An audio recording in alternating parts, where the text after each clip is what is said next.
اعوذ باللہ من الشیطان الرجیم بسم اللہ الرحمن الرحیم الحمد للہ والصلاة علی اہلہا اما بعد فقد قال اللہ تبارک و تعالی فی کتابہ المجید وفرقانہ الحمید یا ایھا الانسان ما غرک بربک الکریم، اے انسان تجھے کون سی چیز اپنے رب سے دور لے گئی ہے۔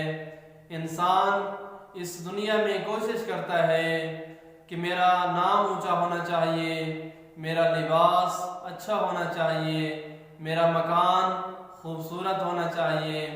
جب انسان اس دنیا سے چلا جاتا ہے تو اس وقت یہ تین چیزیں دوسری تین چیزوں میں تبدیل ہو جاتی ہیں۔ اس کا نام مرحوم میں تبدیل ہو جاتا ہے، اس کا لباس کفن میں تبدیل ہو جاتا ہے، اور اس کا مکان قبر میں تبدیل ہو جاتا ہے۔ انسان چاہتا ہے کہ مجھے اس دنیا میں سکون ملے، لیکن سکون نہ ہی مال میں ہے نہ ہی اولاد میں ہے، بلکہ خداوند کریم اپنی لاریب کتاب میں ارشاد فرما رہا ہے، الا بذکر اللہ تطمئن القلوب۔ اگر تو چاہتا ہے کہ تجھے سکون ملے تو تجھے سکون میرے ذکر میں ملے گا۔ تو خداوند کریم سے دعا ہے کہ خداوند کریم ہمیں قرآن مجید پڑھنے اور سمجھنے اور عمل کی توفیق عطا فرمائے۔